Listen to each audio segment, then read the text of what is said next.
আমার হাতে ব্লাড, পায়ে ব্লাড, আমার ব্লাড নাই, সাধারণ মানুষের ব্লাড, ওই ছেলেগুলোর ব্লাড। বারবার বলতেছে বন্ধু আমি তো দেখতেছি না, আমি কী করবো। ফ্রেন্ড কিন্তু দেখতে পারতেছে না স্বাধীনতার সৌন্দর্যটা, আমার ফ্রেন্ড দেখতে পাচ্ছে না রাস্তায় কী পরিবর্তন হয়েছে, আমার ফ্রেন্ড দেখতে পাচ্ছে না বাংলাদেশে কত সুন্দর হয়েছে। আমি সমুদ্র দেখবো, কি দেখতে পারবে? আমি তোকে বলে বোঝাতে পারবো সমুদ্রটা কেমন?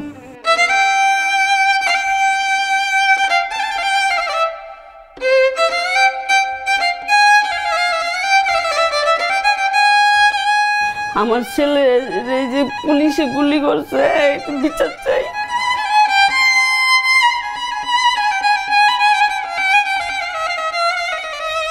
আপনি একবার চিন্তা করেন কত শত মায়ের বুক খালি হয়েছে, তারা তো আর ফিরে আসবে না।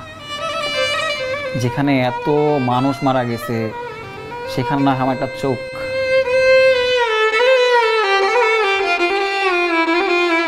ওর মুখের দিকে আমি তাকাইতে পারি না, ওর মুখের দিকে তাকাইলে আমার কান্না চলে আসে। ছাত্র জনতার আন্দোলনে উত্তাল সময় পার করেছে বাংলাদেশ। বলা হচ্ছে আমরা নাকি দ্বিতীয় স্বাধীনতা পেয়েছি, তবে এই স্বাধীনতা অর্জনের পেছনে ছিল অনেকের আত্মত্যাগ। দর্শক, এই মুহূর্তে আমার পাশে যে ছাত্র বসে আছেন, তিনি এই ছাত্র আন্দোলনে তার চোখ হারিয়েছে শটগানের স্প্লিন্টারের আঘাতে। শুধু তাই নয়, এখন পর্যন্ত অনেক স্প্লিন্টার কিন্তু তার শরীরের বিভিন্ন অংশে আছে। আমরা নামি হচ্ছে 18 তারিখ থেকে, আমি মেন হচ্ছে হাবিবুল্লাহ বাহারে পড়ি, তো এখান থেকে অনার্স শেষ করেছে। কিন্তু এখানে আমরা হচ্ছে ব্র্যাক, তারপর হচ্ছে ইস্ট ওয়েস্টে আমাদের এখানে অনেক বন্ধু বান্ধব আছে, আমরা এখানে তারা এক হয়ে এখান থেকে আমরা আন্দোলনটা শুরু করি। আপনি ঠিক কবে গুলিটা খেলেন এবং সেটা কি গুলি ছিল এবং ওই ঘটনাটা শুনতে চাই। আগস্টের 5 তারিখে আর কি, মানে 36 জুলাই বলা হয়। হ্যাঁ 36 জুলাই বলা হয়। আসলে ওই দিন তো লং মার্চে যাওয়ার কথা ছিল। এর আগের দিন 4 তারিখে আমরা যখন শাহবাগে অ্যাড হই, শহীদ মিনার ওখানে অ্যাড হই, অ্যাড হওয়ার পরে যখন নাইট ভাষণ দিয়ে বলতেছিল যে 6 তারিখ করার কথা ছিল আমাদের লং মার্চ, এটা 5 তারিখেই হবে, কারণ ওই দিন কারফিউ দিয়ে দেওয়া হয়েছিল। ঠিক গেলে এক প্রকার পাশায় একটু ঝগড়া করেই বের হই, কারণ হচ্ছে আম্মা অসুস্থ, বড় ভাইও চাচ্ছিল না তত একটা বের হই, কারণ কারফিউর দিন কি হয় না হয় তারা একটু ভয় পাচ্ছিল। তো আমার তখন সব ফ্রেন্ড সার্কেলে অলরেডি তখন 10টা সাড়ে 10টার দিকে বের হয়ে গেছে, তোরা একসাথে জ্বর হচ্ছে ব্র্যাকের সামনে। আমার ফ্রেন্ড ইমতিয়াজ ছিল, ফাহিম নামে আরেকটা ফ্রেন্ড ছিল, সব ওইখানে জ্বর হচ্ছে, পুলিশ গোলাগুলি করতেছে, আনসার বাহিনীও আসছে। তখন আপনার রামপুরা ব্রিজের সামনে আনসার বাহিনীর অবস্থান ছিল। কি বলছেন, মানে যেদিন আনন্দ মিছিল বের হয়েছে সেদিন সকালেও গোলাগুলি হয়েছে? হ্যাঁ, প্রচন্ড উত্তাল ছিল, আমাদের বাড্ডায় প্রচন্ড গোলাগুলি হচ্ছিল, পেন্ডার গুলি, তারপর হচ্ছে টিয়ারশেল গ্যাস, তারপর হচ্ছে আপনার সাউন্ড গ্রেনেড, এগুলো একের পর এক ছুটে যাচ্ছে। তো আমরা এর আগে কিছু খবর পেলাম যে ঢাকার বাইরে থেকে লোকজন ঢুকতে পারতেছে, তখন আমরা মনে হয়েছে যে হয়তো সেনাবাহিনী আমাদের হয়তো ছাড় দিছে, নাহলে তো ঢাকার বাইরে থেকে লোক আসা পসিবল ছিল না লং মার্চের জন্য যাবো আর কি। তো এর জন্য তখন 12টার থেকে কিছু বেশি আছে, 12টা সাড়ে 12টা কাছাকাছি হবে, তখন বাড্ডার থানার গলির মুখে আমরা একদম মাথায়, তখন আমরা শুনলাম যে পুলিশ মাইকিং করতেছে। ওখানে যে মসজিদটা ছিল ওখান থেকে তারা অ্যানাউন্স করে যে আমরা সিলিন্ডার করেছি, আর গোলাগুলি করবো না, আপনারা সবাই থামেন। সেই সময়টা আমরা বিভিন্ন গণমাধ্যমে দেখছিলাম যে সেনাবাহিনী প্রধান ভাষণ দেবেন 2টার সময়, দুপুর 2টার সময়। তখনই কিন্তু অনেকে কিছুটা আঁচ করে নিচ্ছিল এবং আনন্দ মিছিলগুলো বের হচ্ছিল, আমি যদি ভুল না করে থাকি 12:30 থেকে 1টার মধ্যে, এরকম আমরা দেখছিলাম। পুলিশও যখন বলতেছে আত্মসমর্পণ করছে তখন তো আর এদিকে কোনো রিস্ক নেই, মানুষজন সবাই নাচানাচি শুরু করছে, আমরাও খুব আনন্দ করতেছি যে পুলিশ আর গোলাগুলি করবে না, যাক তাহলে এদিকে আমাদের দখল হয়ে গেছে। তো সামনে আগাচ্ছি, আমাদের আরও কিছু বন্ধু বান্ধব ছিল, তারা পুলিশের সাথে যে কথা বলতেছে একদম বাড্ডা থানার সামনে গিয়ে। আমি আর তপু বেসিক্যালি আমরা এখান থেকে যাই, যাওয়ার সবাইকে বলি যে ভাই আপনারা রিল্যাক্স হন। তপু বলতে আবির, আচ্ছা আমরা যাকে আবির বলছি তার নাম আসলে তপু, আপনি দেখেন। ইন দ্য মিন টাইম তপুর ছোট ভাই ফোন দেয়, তো আমি তার ফোনটা ওর হাতে দিয়ে আমি জাস্ট একটু উপরে ছিলাম যে পুলিশ ইয়ে করছে, আমরা ওখান থেকে তালি দিচ্ছি যে ইয়েস আমরা সব মেনে নিচ্ছি, অল ওকে। হঠাৎ করে লাইক আনসার্টেনলি তারা একটা গুলি মেরে বসে। তা আমি জাস্ট ফোনে কথা বলতেছি, ঠিক ওই টাইমেই পিছনে শুনতে পেলাম একজন বলতেছে ভাইয়া পুলিশ তো আবার গুলি করতেছে।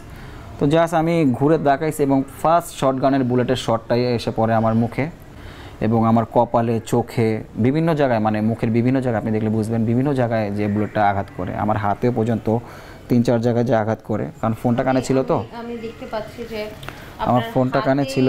হ্যাঁ 3-4টা হ্যাঁ স্পয়েন্টার বুলেট, এগুলো সব এই যে এখানে কপালে, আমি চোখে, মুখে, গালে, তারপরে যে এই পাশে এইখানে যে বুলেটটা লাগছিল এটা আমার ঠোঁট ছিদ্র একদম মুখে চলে গেছিলো।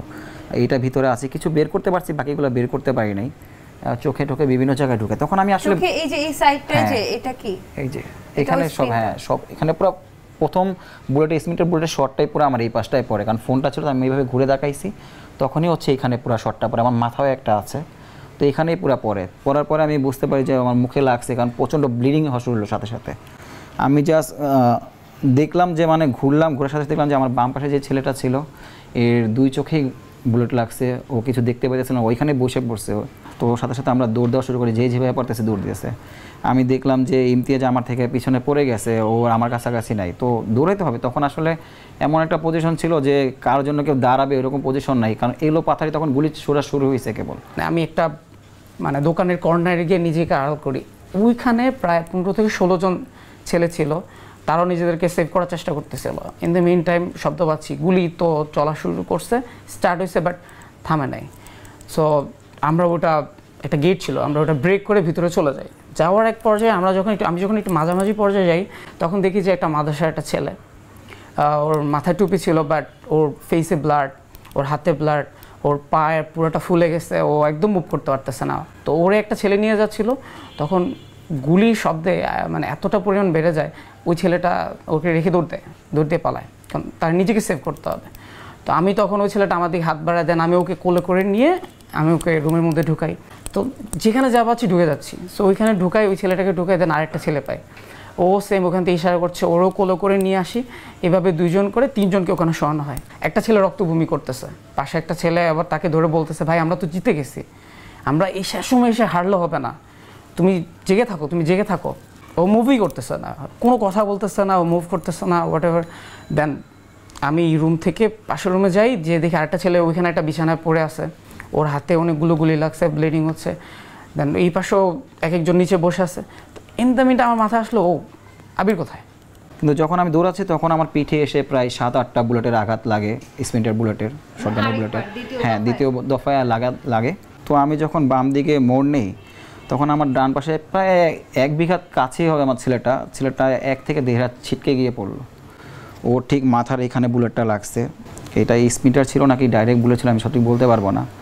এত ফিনকি দিয়ে রক্ত বের হচ্ছিল, যেটা মানে দেখে মানে ও আর নড়তে পারতেছিল না, মনে হচ্ছিল যে স্পট ডেট, মানে যাওয়ার আর কোনো পথ নেই, এখানে সীমানা শেষ আর কি, রাস্তা শেষ। তো যে যেমনি পারতেছে দেয়াল বেয়ে উপরে ওঠার চেষ্টা করতেছে, তো আমিও চেষ্টা করলাম যে উপর তো উঠতে হবে, বাঁচতে হলে উপরে উঠতে হবে, এছাড়া কোনো উপায় নেই। সেকেন্ডে বুলেটের আওয়াজ পাচ্ছি, মানে একদম মনে হচ্ছে এলো পাথারি, মানে মারতেছে। অনেক কষ্টে দেয়ালে উঠে টিনের চালের উপরে উঠলাম। ওঠার পরে যখন টিনের চালে, তখন বুঝতে পারলাম যে আমি সব কিছু ঘোলাগুলো দেখতেছি। আমি ডান চোখে এমনি একটু কম দেখি, তো ঘোলাগুলো দেখতেছি। আমি বুঝলাম যে এত ঘোলা দেখতেছি কেন। তখন আমি ডান চোখে জাস্ট হাতটা দিয়ে ধরে দেখি যে আমি বাম চোখে আসলে কিছু দেখতে পাচ্ছি না, একটা চোখে কিছু দেখতে পাচ্ছি। তখন আমি বুঝতে পারলাম যে আমি বাম চোখে আসলে গুলি খাইছি, যার জন্য আমার বাম চোখ অন্ধকার হয়ে গেছে, আমি দেখতে পাচ্ছি না।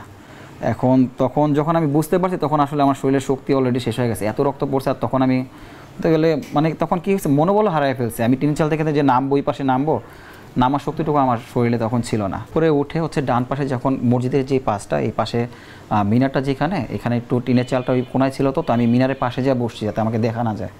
তো একটা ছেলে সামনে দাঁড়ানো ছিল, বাকি সবাই তো নেমে গেছে, আমরা 2 জনে ছিলাম চালের উপরে। তো ঠিক ওই টাইমেই তখন পুলিশও ওই ভিতরে চলে আসে, এবং ওইখানে সামনের কাছে ছেলে দাঁড়ানো ছিল। আমি ওকে বলতেছিলাম, ভাইয়া তুমি এদিকে চলে আসো, না তো পুলিশ দেখে ফেলবে। ও বলতেছে, না সমস্যা নেই, দেখি ওনারা এদিকে আসে কি না। বলতে পুলিশ ভিতরে চলে আসলো, আর ওর একটা শটগানের বুলেট মারলো, ওর পা থেকে এই পর্যন্ত লাগলো, টিনের চালের উপরেই পড়ে গেছে। এখন আমি বেরোতে নিব, এমন টাইমে হচ্ছে ওই ছেলেরা যে ওখানে আরও কয়েকজন ছিল, তারা দরজাটা লাগিয়ে দেয়। তখন হচ্ছে আমাদের যে টিনের যে ঘরটা, ওটার মধ্যে যে স্পিন্টারের গুলিগুলো লাগতেছিল, সাউন্ড পাওয়া যাচ্ছে, গুলিগুলো বাড়ি খাচ্ছে, সাউন্ড পাওয়া যাচ্ছে। ওরা আমাকে বেরোতে দেয় নাই, তারা বলতেছে যে না ভাই আপনি বেরোবেন না, আপনি বের হলে তো আমরা মারা যাবো। তখন আমি একটা ছেলেকে বলি যে ভাই একটু ফোন দেওয়া যাবে কি? তো দেন আমি আমার ফোন দিই, কারণ আমি তো জানি আমার ফোনটা ওর কাছে ছিল। ও বলে যে আমি ছাদে আছি, বা আমি একটা টিনের ছাদে আছি। আমি আসলে বুঝতে পারি না যে কোন ছাদে, বাট আমি বলছি তুমি থাকো, আমি আসতেছি। ওয়াশরুমের একটা কর্নার দিয়ে উপরে পুরোটা ফাঁকা ছিল, একটা ছেলে দাঁড়ানো ছিল, সে ওখান থেকে বেরোতে যাচ্ছিল পালানোর জন্য, কিন্তু সে যাচ্ছিল না। সে বলতেছে ভাই এখানে উঠলে গুলি লাগবে। তখন আমি তাকে সরাই দিয়ে আমিও উঠার ট্রাই করি। ওঠার এক পর্যায়ে আমাকে 2-3 জন আমার পা টেনে ধরে যে না ভাই আপনি উঠবেন না, পাগল হয়েছেন না, কী করতেছেন আপনি? এই একটু পরে দেখলাম যে টিনের চালের উপর দিয়ে দৌড়ে ইমতিয়াজ আসতেছে, কারণ ও লাল শার্ট পরা ছিল, আমি বুঝতে পারতেছিলাম যে ইমতিয়াজ ছিল। তো আমি হাতে ইশারা দিলাম যে আমি এখানে আছি। ও দেখে মানে পুরো কাঁদতে কাঁদতে দৌড়ে আসতেছে, তখন কাঁদতেছে পুরো। তো ও যখন আসে তখন এলোপাতারি এত গুলি চলতেছিলাম, আমি ওর বারবার বলতেছিলাম থাম থাম, গুলি লাগতে পারে, থাম থাম, কিন্তু ও কোনো কথাই শোনে নাই, দৌড়ে চলে আসতেছিল। ঠিক ওই টাইমে ওর পিঠে একটা স্পিডারের জাস্ট একটা আঘাত লাগে, ওর পিঠে তেমন লাগে নাই, একটা আঘাত লাগে। ও আইসা আমাকে জড়ায় ধরে ওইখানে ওই পাশে আমাকে ধরে তারপর ওর কাঁধে করে নিয়ে গাছ ধরে পরে আমাকে নামায় একটা বাথরুমের কোনায় নিয়ে আমাকে ওইখানে, মানে ওয়াশরুমের কোনা ছেলে আর কি, ওইখানে নিয়ে আমাকে বসায় যে কী অবস্থা, ব্লিডিং দেখে তখন মুখের ব্লিডিংগুলো মানে রক্তগুলো পরিষ্কার করতে থাকে যে কী অবস্থা। তো তখন আমি ওকে বলি যে বন্ধু তুমি একটা ছবি তুলতে, কারণ আমি বুঝতে পারতেছি না যে আমার চেহারার কী অবস্থা। তো কাঁদতেছে তখনও পর্যন্ত, তো সাহস করতে পারতেছে না, তার জোর করে ওকে দিয়ে আমি একটা ছবি তুলাই যে আমার নিজের তো বুঝতে হবে যে আমার অবস্থাটা কী, আমি বুঝতে পারতেছি না। কারণ আমার প্যান্ট আমার গেঞ্জি তো কালো গেঞ্জি ছিল, রক্ত বোঝা যাচ্ছে না, কিন্তু প্যান্ট পুরো রক্ত দিয়ে মাখা ছিল, সারা শরীরের প্রচণ্ড ব্লিডিং হয়েছে, এত রক্ত পড়ছে যে আমার সারা শরীর পুরো তখন মানে ভিজে হয়ে গেছে, রক্ত দিয়ে ভিজে গেছে শরীর। আমার মাথায় আর কিছু কাজ করে না। আমার কাছে মনে হচ্ছে যে আমি এটা কোথায় আছি, আমার কোনো কিছু কাজ করে নাই। আমি জাস্ট তার দিকে দৌড়ায় গিয়ে ওর সামনে গিয়ে ওর দিকে যখন তাকাই, আমি নিজে আসলে বাকরুদ্ধ হয়ে যাই যে ওখানে কী বলবো, মানে আমার এখানে করণীয় কী। সো ওকে তখন আমি বলি যে তুই কি দেখতে পারতেছিস? ও বললেন আমি তো বন্ধু দেখতে পারতেছি না, আমার একটা ছবি তোলে কী করবো বলো তো, একটা ছবি তোলো, আমি নিজে দেখবো। আমি বলছি ছবি পরে তুলবো, আগে নামি। কি যে চোখটা একদম লাল হয়ে আছে, ভিতরের মনে দুই পাশে দুইটা কালো স্প্রিনটা বোঝা যাচ্ছে, দুইটা কালো যেগুলি আছে বোঝা যাচ্ছে। আমি কি ওরে নিয়ে বেঁচে আসতে পারবো কি না, অ্যান্ড কী হবে আমাদের, আমি কি ওইখানে হয়তো আমি মারা যাবো, বা আমি ওকে বাঁচাতে পারবো না, আমার ফ্রেন্ড ওখানে হয়তো মারা যাবে। আমি যদি বেঁচে যাই, আমি ওর ফ্যামিলিকে কী জবাব দেবো যে আমার ফ্রেন্ড মারা গেছে, আমি কিছু করতে পারিনি। দেন একজন এসে আমাদেরকে তার বাসায় নিয়ে যায়, বাড়িওয়ালা, আমরা পরে বুঝতে পারি যে বাড়িওয়ালা। দেন ওনার বাসায় নিয়ে ওরে জাস্ট শোয়াই। যে দেখলাম যে আমাদের মতো এরকম আরও 8-10 জন মেঝেতে পড়ে আছে, তাদের বিভিন্ন জায়গায়, কারো পিঠে, কারো পায়ে, কারো মুখে, কারো চোখেও এরকম বুলেট লাগছে। উনি সবাইকে ওখানে আশ্রয় দিছে যাতে পুলিশের থেকে বাঁচা যায়, এই জন্য ওইখানে আশ্রয় দিছে। 5টা পর্যন্ত আমরা ওইখানেই, আমরা বের হইতে পারিনি, একটা দিয়ে গুলি লাগছে, 5টা পর্যন্ত ওইখানেই। ওর ছোটো ভাইকে ফোন দিই, শুভকে ফোন দিয়ে বলি যে শুভ তো গুলি লাগছে, কিছু করো শুভ, গুলি লাগছে, মানে এখানে আসো, তোমরা আমাদেরকে সেভ করো। ওরটা ফোনটা কেটে দিয়ে আমি আমার একটা ফ্রেন্ড আছে ফাহিম, ওকে ফোন দিই, ফাহিম তোর তো গুলি লাগছে, কিছু কর। ও বলতেছে বন্ধু আমরা তো বেরোতে পারতেছি না, পুলিশ তো গুলি মারতেছে অ্যান্ড পুরোটা ব্লক করে রাখছে, কেউ তো বাঁচাও, ওকে হসপিটালে নিতে হবে। ও মুভ করতেছে না, ওর ব্লিডিং হচ্ছে, কী করা যায়? আমার হাতে ব্লাড, পায়ে ব্লাড, আমার ব্লাড না, এগুলো সাধারণ মানুষের ব্লাড, ওই ছেলেগুলোর ব্লাড। আমি চিন্তা করতেছি ওখানে যে 3টা ছেলে ছিল, আমি পরে বের করতে পারি না, ওই 3টে ছেলে কি বেঁচে আসে না মরে গেছে, আই ডোন্ট নো, কারণ সম্ভব না, তাদেরকে ওখান থেকে উঠায় নিয়ে আসা সম্ভব না। অতটুকু ঘর পর্যন্ত আমি নিতে পারছি, বাট একটা বিল্ডিংয়ের উপর উঠানো, একটা ছাদের উপর উঠানো সম্ভব না একার পক্ষে। এরা হাসপাতালে নেওয়া যাবে এখনই, তারা একটু কষ্ট করে বেরিয়ে আসেন, তাদেরকে হাসপাতালে নিয়ে যায়। মানে ও বারবার বলতেছে বন্ধু আমি তো দেখতেছি না, আমি কী করবো। হ্যাঁ, ওই সময়টায় আমি বুঝতেছিলাম না আমি কী করবো। আমার কাছে মনে হয়েছে যে আমি একটা অপরাধ করে ফেলছি, আমার বন্ধুটাকে এখানে এনে আমি অপরাধ করে ফেলছি। ফ্রেন্ড কিন্তু দেখতে পারতেছে না স্বাধীনতার সৌন্দর্যটা, আমার ফ্রেন্ড দেখতে পাচ্ছে না রাস্তায় কী পরিবর্তন হয়েছে, আমার ফ্রেন্ড দেখতে পাচ্ছে না বাংলাদেশে কত সুন্দর হয়েছে। ও যেদিন চোখটা হারলো, ওদিন আমি ফিল করেছি যে আসলে ভয় জিনিসটা কি, বেঁচে থাকাটা আসলে কতটা, যে মৃত্যুর মুখে বেঁচে থাকার চেষ্টাটা অনেক কঠিন আসলে। ওই কয়েক মিনিটের জন্য ভাবছি হয়তো আমি মারা যাব, বা ও যদি মারা যায় আমি তখন কি করব। জীবনটা আসলে তখন খুব ছোট হয়ে গেছিলো, মানে চোখের সামনে মৃত্যু দেখে ফেলছিলাম, এক্সপেক্ট করিনি যে বেঁচে যাব। তখন খুব রাগ হচ্ছিল যে পুলিশ তারা কি মানুষ না, বা তাদের মতো একটু বিবেক কাজ করছে না যে আমি এটা মারছি, কারো তো জীবন চলে যেতে পারে। ওর চোখটা কি তারা ফিরিয়ে দিতে পারবে?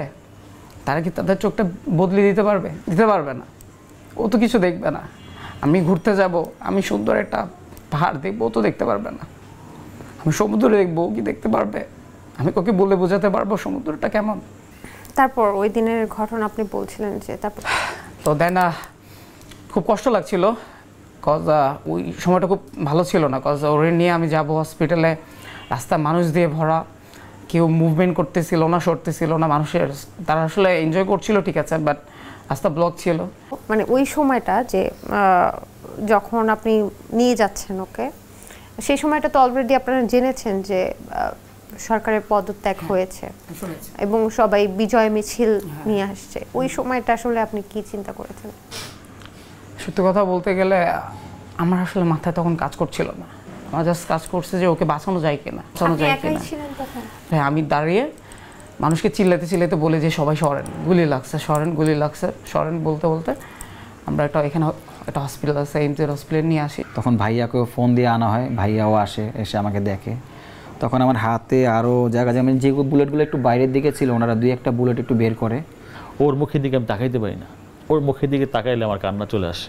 ও তো বাম চোখটা গুলি খাইছে, এই পাশ থেকে যখন ডাকি এই পাশ থেকে, তখন ও ওইভাবে মাথা ঘুরায় তাকায়। আমার খুব কষ্ট লাগে যে আসলে কীভাবে ও বাকিটা জীবন চালাবে। মাত্র পড়াশোনা অনার্স কমপ্লিট করছে, এখন ওর সামনে কত কিছু বাকি আছে, পুরো লাইফ পড়ে আছে, চাকরি বাকরি কিছুই করে এখনও শুরুই করে নেই।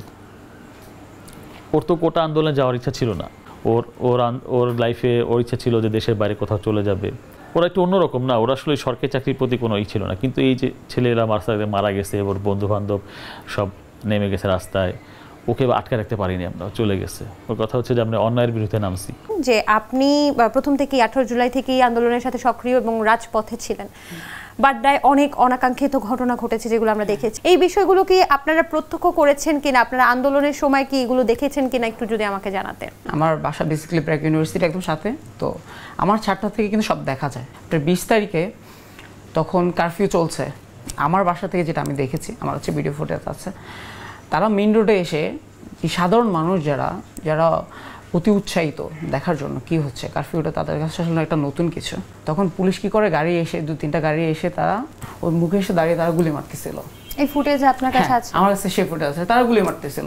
ওই কারফিউর সময় রাতের বেলা একটা হেলিকপ্টার দিয়ে, আমার বাসার উপর দিয়ে প্রচুর হেলিকপ্টার গেছে, হেলিকপ্টার দিয়ে আমি ছাদ থেকে দেখেছি, আমি সেটা ফুটেজ রেখেছি।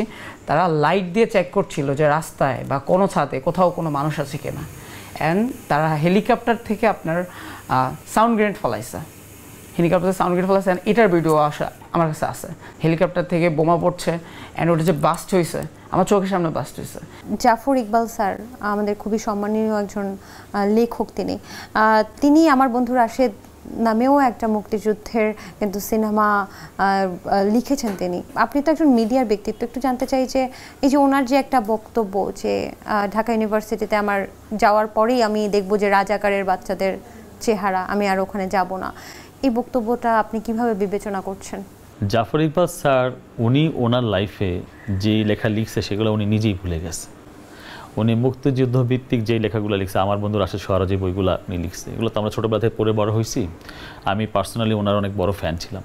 আমার বন্ধু রাশেদের যে শেষ দৃশ্যটা, যেখানে রাশেদ হচ্ছে বুক পেতে গুলিটা নিল, ওই দৃশ্যই তো আমরা দেখলাম না আবু সাইদ যখন দাঁড়ালো। উনি কেন রিলেট করতে পারলো না যে এটাও একটা অধিকার আদায়ের আন্দোলন, যেটা সবচেয়ে ভাইটাল পয়েন্ট ছিল ওনার ওই বড় লেখাটার মধ্যে। এটা হচ্ছে উনি বলছে যে আমাদের দেশ স্বাধীন হয়েছে এবং রাজাকারদের বিচার হয়েছে, আমাদের সব কিছু পাওয়া হয়ে গেছে, কিন্তু আর কিছু পাইলে সেটা বোনাস, না পাইলেও সমস্যা নেই। এটা কেমন করে একজন রাইটার বলতে পারে, ওনার মতো লেভেলের একটা রাইটার? মানে দেশটা লুটটা পুইটা একদম শেষ করে দেই, দেশটা ধ্বংস করে দেই, সব কিছু করে দেই, এটা কোনো সমস্যা নেই ওনার। দেশ স্বাধীন, রাজাকারের বিচার হয়েছে, ব্যাস ওনার সব পাওয়া হয়ে গেছে। একটা সময় কিন্তু সব কিছু ঠিক হয়ে যাবে, সব পরিস্থিতি ঠিক হয়ে যাবে, হয়তো অন্য সরকার আসবে, আইন শৃঙ্খলা বাহিনী বা আইন শৃঙ্খলার অবস্থা সব কিছু ঠিক হয়ে যাবে, কিন্তু কখনো যদি আপনার চোখটা না ঠিক হয়, এই ঘানিটা কিন্তু আপনি ব্যক্তি আবিরকেই সারা জীবন পোহাতে হবে, তাই না? আপনি এই চিন্তা করতেছেন, আপনি একবার চিন্তা করেন কত শত মায়ের বুক খালি হয়েছে, তারা তো আর ফিরে আসবে না। যেখানে এত মানুষ মারা গেছে সেখানে না আমার একটা চোখ, ওর চোখতে চলে গেছে, ওই আমার সান্ত্বনা দেয় যে মা আমার একটা চোখ গেছে, কি হয়েছে, কত ভাই বোন রক্ত জড়ছে, হারাইছি, কত ভাই বোন মারা গেছে, ওর সামনে নিকে অনেকটি ছেলে মরে পড়ে আছে, আমি তোর মুখে দিক তাকাইতে পারি না, চোখে দেখে না। যার জন্য এত কষ্ট করছে সে দেশ ছাড়া হয়েছে, এইটাই তো ওরা চাইছিল, ওরা এইটাই চাইছিল দেশ স্বাধীন হইব। আমার ছেলে যে পুলিশে গুলি করছে, এটা বিচার চাই, গুলি করছে একটা সব নাই, ওই নাই করে দিছে।